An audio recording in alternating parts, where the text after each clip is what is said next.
mugire mwumvirize ikiganiro tubivuge mushikirizwa n'ikinyamakuru Itara Burundi.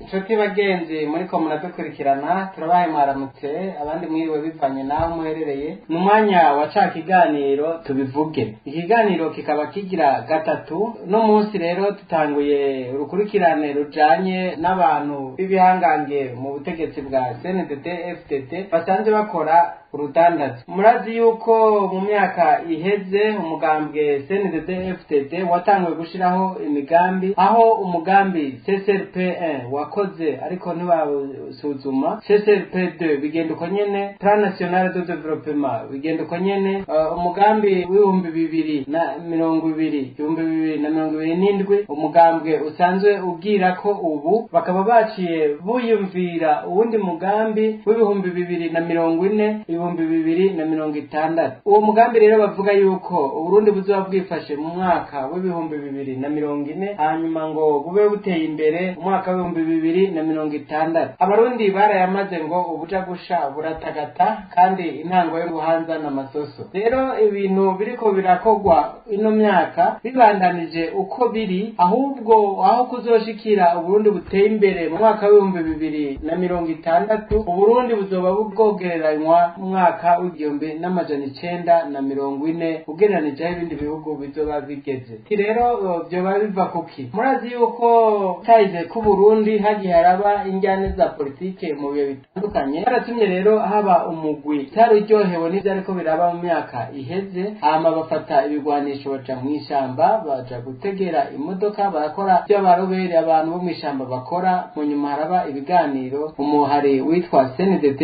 uraja ku butegetsi witwa CNDD FDD. Rero uno munsi rero ukuntu vyagiye bikurikirana, muribuka utwagwa na Rajabu ngene yari umuntu abantu benshi batinya, ariko ko biri kose yari yubahwa na benshi mu gihugu, ariko uno munsi siko bimeze. Hari rero ibihangange kuva Rajabu avuye ku butegetsi, ibihangange byaciye bitangura kuza birubaka izina bikoresheje inguvu mu mugambwe, bikabashika aho rero usanga abantu benshi binjiye mu budandazo kandi basanzwe bakorera amuzi bwa leta. Uno munsi rero tugira tubabwire urukurikirane rwabo, turahera ku muntu umwe atavugwa cyane ariko avugwa ko azi ibintu byinshi mu biko biraba muri kino gihugu kandi bitahindutse, bakabandanya bakora uko tubwire tubabwire, igihugu nta nkeka kizobandanya gisubira inyuma kuko ibyokoreye igihugu byinshi bija mu mifuko y'abantu. Gomba tubakaruriro rero ko umuntu wa mbere batazira Tibia asanzwe yitwa Gabriel Nizigama, akaba ari mu mugwi w'abapolisi bakuru bo mu gihugu. Uyu yarabaye n'umushikiranganje w'intwaro yo hagati, yarabaye kandi n'umuhanuzi mu biro by'umukuru w'igihugu Petero Nkurunziza, ndetse n'umukuru w'igihugu Evariste Ndayishimiye akaba yaramwizeye akamara iminsi itari mike. Tibia rero biravugwa yuko ari mu bagwizatunga asanzwe bari mu gihugu, kuko biravugwa ko afise imodoka zitari munsi ya 8, imodoka zigenda kwegana zitwara ibidandazwa Tanzania, kuko kandi yuko mu butare yabafisemwo ukuboko mu masezerano ya hano n'amashirahamwe adandaza ibitoro hamwe n'ayadandaza ubutare. Rero no munsi tugira tubabwire kuri izo modoka asanzwe akotesheje mu ishirahamwe cy'ubundi mugwizatunga. Imodoka 8 rero, imwe iyo igiye Tanzania igiye kuzana ibidandazwa ikaba irihisha amafaranga atari munsi y'ibihumbi 3,500, bashika akaja munsi bivanye ingene isoko rihagaze. Ariko izo modoka iyo byashitse akazi kakaba kahari, imodoka imwe ishobora kugenda inshuro 3 canke 2 iyo akazi kaba yabaye. Ufashe rero yuko ku kwezi imodoka yiwe igenda 2, ugacuharura ku mafaranga 3,500 y'amadolari, 7,000 by'amadolari abajinjije ku kwezi. Uno munsi dolari isanzwe rivunjwa 6,000 binarenga y'amarundi, no kuvuga yuko yinjiza imiliyoni 42 muri izo modoka gusa, tudashizemwo ihinguriro bavuga ko afise mu ntara ya Muramvya. Uyo mugwizatunga rero bambe uyo mukozi wa leta, murumva yuko yinjiza amafaranga imiliyoni 42 ku kwezi. Ufashe yuko muri leta yoba hembwa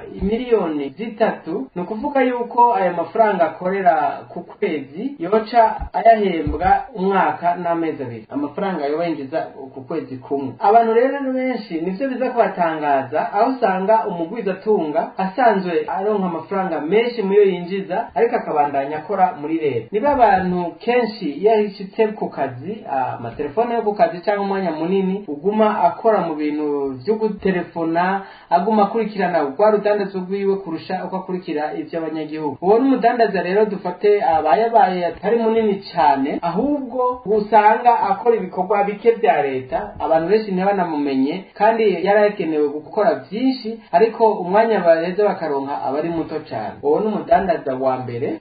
Umudandaza wa kabiri tugomba tubabwire kandi fise na wene ibidandazwa bitari bike ni Alfred Innocent Museremu. Alfred Innocent Museremu yatwaye igisata cyo kunyonga imodoka mu Burundi, PCR, yatwaye kandi perereza ryo hagati mu gihugu mu Burundi. Ubu akaba ajejwe ibintu by'imibano uruseruko bw'igihugu c'u Burundi. Alfred Innocent Museremu rero yagitwara ngaho mu perereza, byaravugwa yuko yakora cyane mu gushora amafaranga ku bagwizatunga baba bashaka kuja kurangura hanze. Kubera nawe yarasanzwe ari mu rudandazwa, kuyatora avuga ko agiye kuyidandariza, ivyo navyo byarashoboka. Haravugwa nk'amafaranga yatoye muri Bankobu, amafaranga ashobora kuba arenze umuriyaridi, akayaka nk'ideni, abantu bagaca bibaza ngo atunzwe n'amadeni, ariko ababikurikiranira hafi bavuga yuko ari ukugira ngo abantu ntibashobore kumukurikirana bibaza yuko afise ubutunzi burenze. Ariko Alfred Innocent Museremu mu makuru twaronse yashikiye ikinyamakuru Itara Burundi avuga yuko afise imodoka ziri hagati ya 12 na 20 zishobora no kuba zirenga gatoya,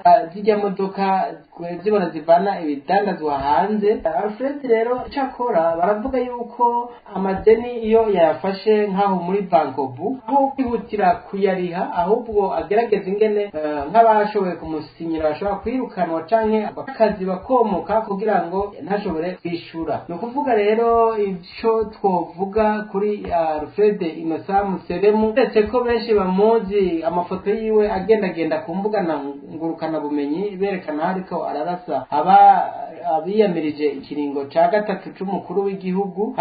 Alfred Innocent Museremu n'umuntu abamuzi bavuga yuko akora cyane kugira ngo yerekane ko ari umukozi, ariko ahanini aba ari mu bidandazwa vyiwe no mu madiri yiwe, aho bavuga ko no mu manza kenshi yari karazimara avuga yuko yabavukana n'umugore w'umukuru w'igihugu kandi atari vyo. Bavuga yuko niho amafaranga ashobora kuba atoza mu badandaza, bavuga yuko ngo umukuru w'igihugu yamutumye ariko atari vyo. Amakuru twaronse avuga yuko yigeze gutoza miliyaridi 17, avuga yuko zitumwe n'umukuru w'igihugu, ariko abazitanze bakaba bashoboye kubivugana n'umukuru w'igihugu basanga sivyo, ariko kumusaba ngo azisubize. Ubudandaji bwiwe bumeze gute? Atubabwira bumwe muri bwinshi bavuga ko afise, kuko ari amashirahamwe menshi bavuga ko afise mu mutahe, ariko reka tuvuge urudandazwa rw'imodoka na wene imodoka zitwara ibidandazwa hanze, twababwiye yuko afise hagati ya 12 na 20. Rero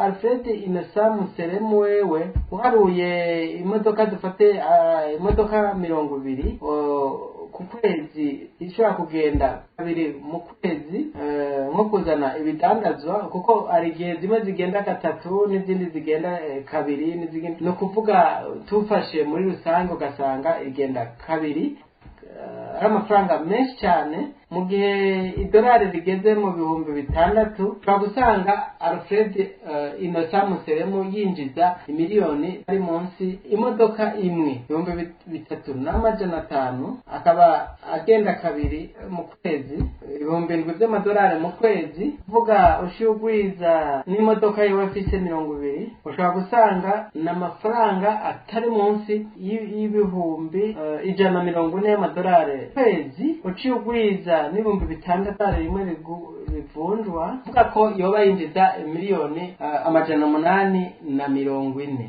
Umuntu yinjiza ku kwezi ufashe ayo mafaranga 840, miliyoni 840 ku kwezi, uciye uraba amafaranga nayo bahembwa miliyoni 3 mu kazi ka leta yo bakora. Ayo mafaranga turiko tufatira ko kenshi usanga ahembwa nk'umushinga amateka, dufate yuko yoba ahembwe menshi, usanga yoba ari amezi 200 1,800,000. turashobora kuba twakoze ibiharuro nabi, ariko nimuyumvira umuntu yinjiza imiliyoni 840 ku kwezi, ariko akihambira mu kazi k'imiliyoni 3 ku kwezi. Rero baravuga yuko kuva aho umukuru w'igihugu Evariste Ndayishimiye amurungikiye muhaga gukorera hagati mu gihugu, umwanya munini aguma ari mu ngendo, akaba ari kagerageza ingene ashobora gusubira i Bujumbura kuko ariho yakurikirana urudandazwa neza. Rero yige aze gukora ivyiwe yongera akorera muri leta.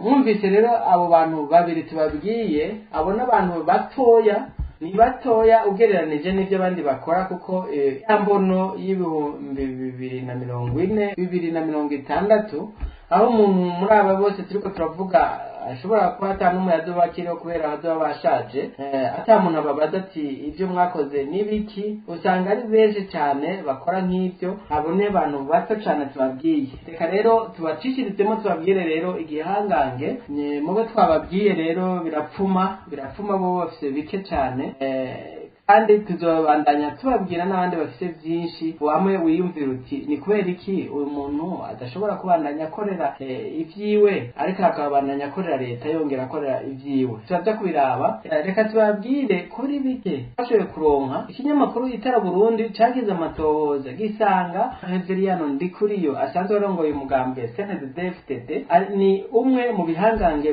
bigize urudandazo ruri strategique. Twavuga ngo urudandazo benshi batabonamo ko harimo amafaranga rukoreshejwe ubwenge. Aha reka dutange uburorero rwa bimwe twashoboye gutora.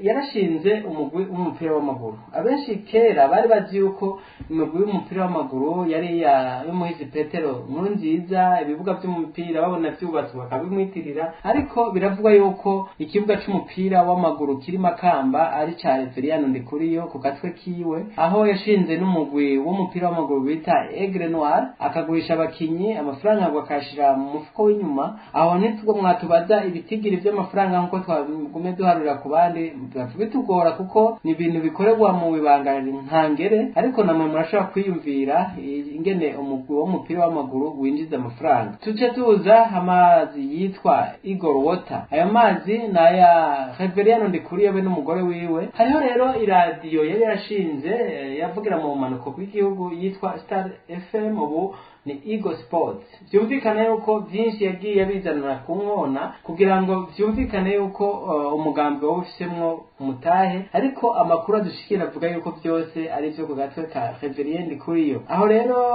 by'umutekano arafise igisoda cyo mwibanga, iwe yacise ngo ni abanyezamu. Ico gisoda baragira imyimenyerezo ya gisirikare kandi bakongera bagacungera abanyamahanga baza mu Burundi bagaca amafaranga bakora akazi k'ubunyezamu. Nivyigarukira ngaho. Reveriyano Ndikuriyo arafise imodoka nyinshi cyane zanditseko Buragane, hariho n'izindi rero zifise amabara y'umuhondo, bivugwa ko atawundi atari Reveriyano Ndikuriyo. Izo modoka rero zikaba zimwinjiriza ku gatwe kiwe n'umuryango wiwe. Aho rero ntitwashizeko yayandi yinjira aciye mu mupira w'amaguru, haba muri ya stade abatabura amatike, haba mu kugurisha abakinyi, haba n'ibindi. Aho rero ibyo ni bimwe twashoboye kumenya. Ibyo tutazi nk'ibintu by'ubutare n'ibindi dushobora kumenya, ibyo abantu babizi mushobora namwe kuvyandika ngaha muri commentaire. Mwiyumvira rero umuntu asanzwe ahembwa nk'amafaranga 5,000,000 ku kwezi, ariko ugasanga hari imiliyaridi 5 zimwanditseko canke zirenga, canke zanditse ku muryango umwe mu muryango wiwe. Aho naho tutiyumvire yuko igituma bariko banka ko haza ubukarangamuntu buri biometrique, naho tutariko turavuga tuti arashoboka yuko ari abari bifise mu mazina atabaho, ugasanga bafise uburangamuntu bw'ibipapuro n'amazina atabaho, afise ubutunzi kanaka. Ivyo twaravyumva kera kuri Bagaza, baravuga yuko hariho abakozi bitwa ba Mishiha, ba Mikaratusi. Abo bantu ngo ntibigera batonda gukora n'umunsi umwe, ariko kandi ngo ntibigera basiba. Ni kuvuga yuko umukapita yarandika akandika umuntu witwa Mishiha akamuha misi yose ko yace, ariko abantu bamurondera ntibamubone, kandi uwo muntu y'amahembwa yakwiye. Rero no muri ibi bihangange turiko turababwira, birashoboka yuko hari abafise ubukarangamuntu atari ubwabo, ari naco gituma bariko baranka yuko hazamo vya identité biometrique. bimwe byo kugira ubukarangamuntu bukurikiranwa kubera kunyegeza ubutunzi. Ati bagenzi mwadukurikiranye ikiganiro c'uno munsi tukigarukirije ngaha, basaba yuko uwumvise uwo muntu twavuzemo ngaha azi ibindi birenze ko yobitwandikira inbox akatubwira, tukazoca tubishikiriza abanywanyi mu kiganiro gikurikira. Ibi biganiro turiko turashikiriza bica ku mbuga zacu na cyane cyane ku rubuga rwa YouTube wanditse ijambo Itara Burundi. Twavuze Museremu Innocent Alfred, turavugamo Gabriel Nizigama batazira Tibia, turavugamo Reveriano Ndikuriyo. N'uyuhe muntu we wari witeze yuko tuvugamo ba mbere? N'uyuhe muntu wibaza ko mu kiganiro gikurikira ariho tugiye kuvugako? Bitwandikire haba muri commentaire canke inbox, turakwakira. Murakoze cyane, naho butana. Muhejeje kumviriza ikiganiro tubivuge, mushikirizwa n'ikinyamakuru Itara Burundi. Tubivuge mugisanga ku mbuga ngurukana bumenyi na cyane cyane ku rubuga rwa YouTube mwanditse ijambo Itara Burundi. Itara Burundi riri ngaha ku bwanyu, naho butaha.